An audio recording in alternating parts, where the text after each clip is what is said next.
Hello, and welcome back to The Servant. My name again is Teresa, and I am here to coach you to becoming the best self that you can be. I want to talk to you today about who you are on the inside. A lot of talk around is about who we want to be, right? And who we aspire to be. And that's all well and good. But I want you to take a moment to think about who you are right now at this very moment on the inside when nobody is watching, when nobody is looking, who you are spiritually, what your faith looks like, who you are in relation to the people around you, to your spouse, to your children, to your parents, who you are in your career. Is the career that you have now something that you love, or are you doing it out of obligation, or are you doing it because you've set this pattern and you're just putting one step in front of the other? You've been unhappy maybe for years, but because you're either good at what you do or because other people see that what you do has a certain cachet to it, that you are staying there because you like the accolades or because you like the attention that you get from what you do. I want you to think about who you are and what, if any, changes you'd like to make. Because I think that people make changes because other people think they should make changes and not necessarily because it's what they want. I know that I worked for a music artist, and I do still. And so many people think that that's a glamorous position, and it really isn't. I work in tour accounting. I have had the opportunity to go on tour with clients, and people think that because I am in, Jamaica, or I'm in Japan, or I'm in St. Croix, or I'm wherever I am, that I'm just having a good old time. And that couldn't be further from the truth. When I'm working, I am working, and the attachment to someone who's famous could impact my life because people can attach to me because of my relationship with them. So I have to look at what I do and decide if I like what I do because I like it, or if I like it because other people think it's wonderful for me. Does that make sense?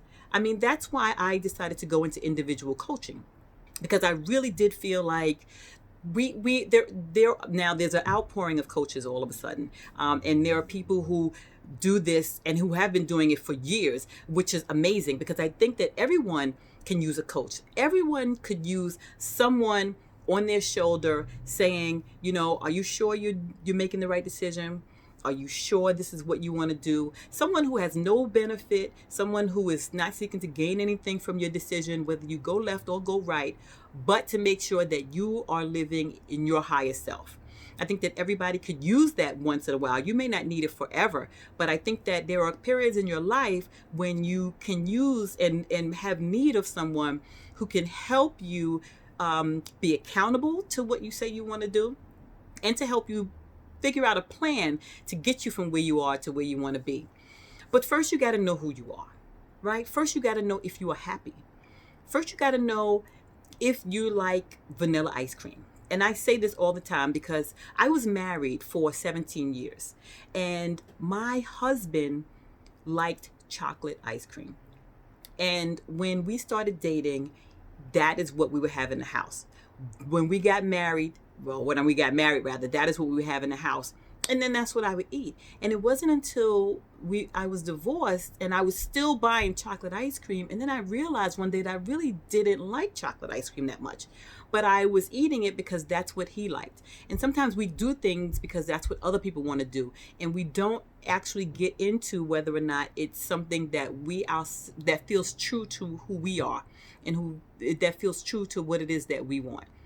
So I want you to be intentional and think about who you are and the parts of your life that you love, the parts of your life that you may want to explore more if you are feeling particularly creative.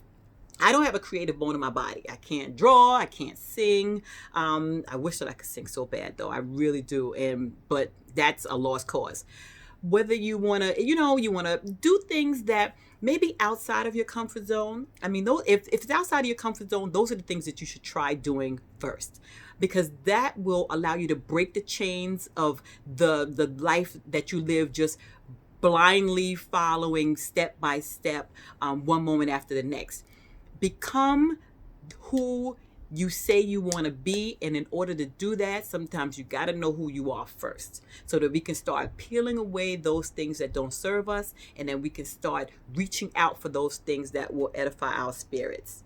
All right, I want you to work on that this week, or work on that over the next few days, or however long it takes for you to kind of dig deep and figure out who exactly you are, because that is the stepping stone to becoming who you want to be.